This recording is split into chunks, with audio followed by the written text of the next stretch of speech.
Today we are at the National Gallery exploring Zurbarán through the eyes of fashion, because before he became one of the greatest painters in Spain, he grew up surrounded by fabrics.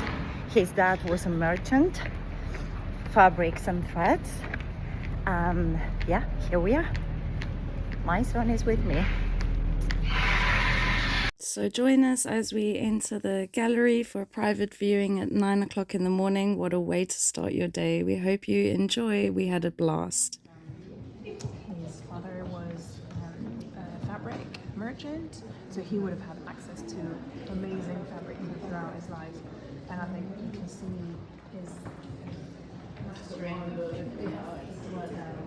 in this example. It is really well known for it's very realistic. He's only done 10 of them, but they kind of have remained in history, and a lot of them kind of. We are about to enter now the fashion room dedicated to fabric. Oh my god! Yeah, the detail in fabric is Oh shit! yeah, Like yeah. stitching all along there is incredible. Yeah. Amazing. And the draping, you know, you can see it's So just hard to like, paint fabric. Like So the fashion on these ones as well, it's like, unbelievable. yeah, look at that piece.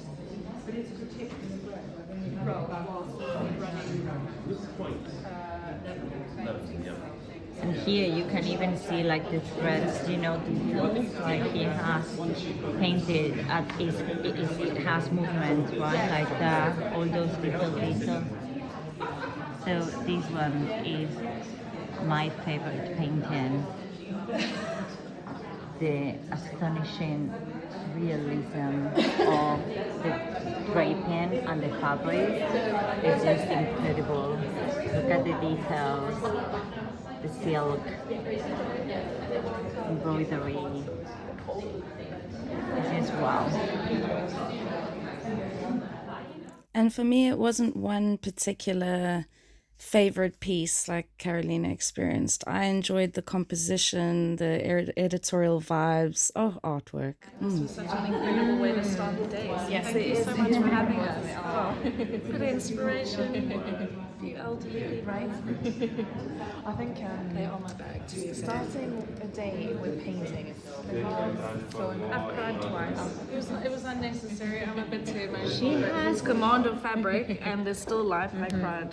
She has literally cried. She's so into art and fashion. Yeah, you know, it's now, incredible. like, But yeah, thank you so much. Oh no, you're welcome. Yeah, I'm so glad you enjoyed it. Leah, I have just a question. Can I ask you a question? Okay, so why does a 17th century painter still matter to people interested in fashion today? She's good, isn't she? Yes.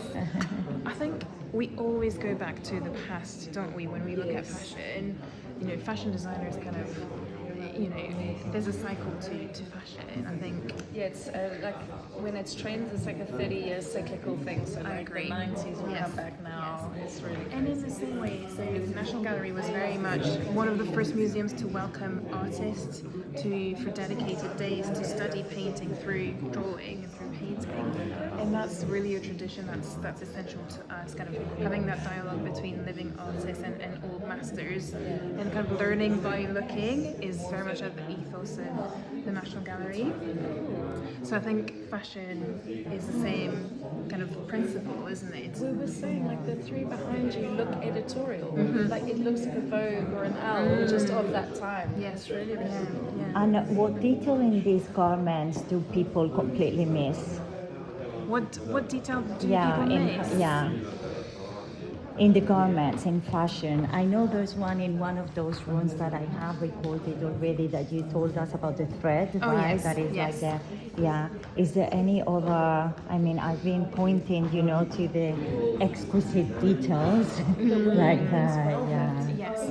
I think what people might not realize just by looking is how he was also inventing his own patterns in these kind of very rich fabrics, and kind of wasn't kind of just reproducing what he was seeing from his father, but actually kind of inventing different patterns in it, using colors as well. In paint without a visual reference. Yes, And this is why Pride. This is like his command of, because when I was studying art, like I'm not gonna lie, fabric for me was not my guy. Because you just think you know, and you have to kind of strip all that back and like really start from what you're seeing, not what you think.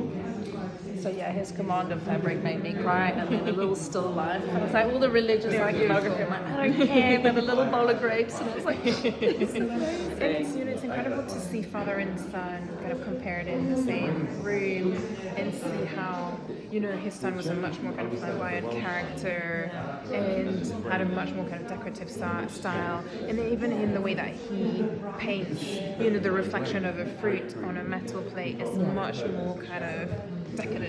Yeah, and it's like the composition thing for me. Sorry, last thing for me. The standing on all the little baby heads and all the Everyone says it's so weird. It feels like baby doll heads though. Yeah. But before they were Comments on how ever weird they are. invented. So Why is that? Well, so there is a hierarchy to angels in heaven. So they are very much kind of apparently the bottom of the hierarchy of angels, kind of carrying the head, and it's just a sort of regular trope of painting, really, to kind of depict the Virgin kind of propped up by angels. Yes. Okay. it's just a really interesting composition. I just feel like it's so much more modern of the time, and it only feels like my opinion right now because like I'm hardly like a super art historian, but it's like it gives Baz Luhrmann's kind of that religious iconography with the composition and everything. It's really incredible, like very forward thinking.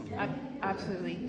And so he died in relative poverty because his style came out of fashion towards the end of his life, but he was really rediscovered by artists like Manet, Picasso, who would have looked at that Saint Bonaventure in that other room, Salvador Dali as well. I think if you've gone all the way, you would have seen that Metamorphosis of veil. Narcissus came through in the still life thing for me, and I mean, I cry all the time. It is incredible. That veil of Saint Veronica, that's extremely abstract.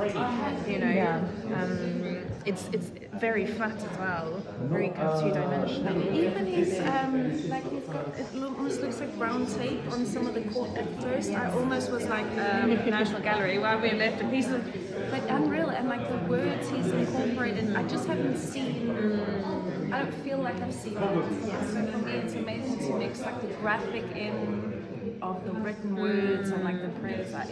It's really beautiful to see. There are other exhibitions that we can't miss or that you can recommend us to, go. If it's In also other museums, yeah. I would say if you haven't seen the Tracy Emin show at Tate, it's incredible. Why do you think we can't miss it like that one? I thought I knew Tracy Emin's work quite well. You see it at art fairs quite regularly. She's in the mainstream consciousness, really, but I thought her embroideries are exceptional. The way that she used thread to paint bodies is incredible, and there are 2 videos as well in the show. One is about the kind of sexual relationships she had with older men when she was a teenager. Okay. And the other, it's a very much kind of adult exhibition. Yeah. And then the other one is about the abortions that she had. And I've never been to an exhibition that was as silent as that. Everyone was so enthralled by her story, and it was just kind of an incredible personal journey, and it felt like it was really kind of curated by her as well, which felt very special to see it, something as personal as that. Thank you. Now we have to go. Yeah. That's it. I think you have convinced her. She's still like, I might need to. So much like powerful art. And for me, I'm glad that she's also like going back to Margate and reinvesting quite a lot into where she's from, which is admirable. Yeah, I agree. Doesn't change how I feel about Gucci, but she's pretty Thank awesome. you so much. For what's worth wearing. So Carolina, back in the day, what's worth wearing? Tell us more. From Zurbarán in 2026. Let's go. I think attention to detail Yeah. and quality over quantity. Ooh. I just adore that he's giving like editorial Vogue in Yeah. like 1600s. Yeah. Hello. Very, The very thing, cool. you know, like the whole, if you see like the embroidery, the silk, the detail, like the draping, it's all like, Real. yeah, His very, very fabric realistic. is You can see the incredible. top as well, the, you know, like,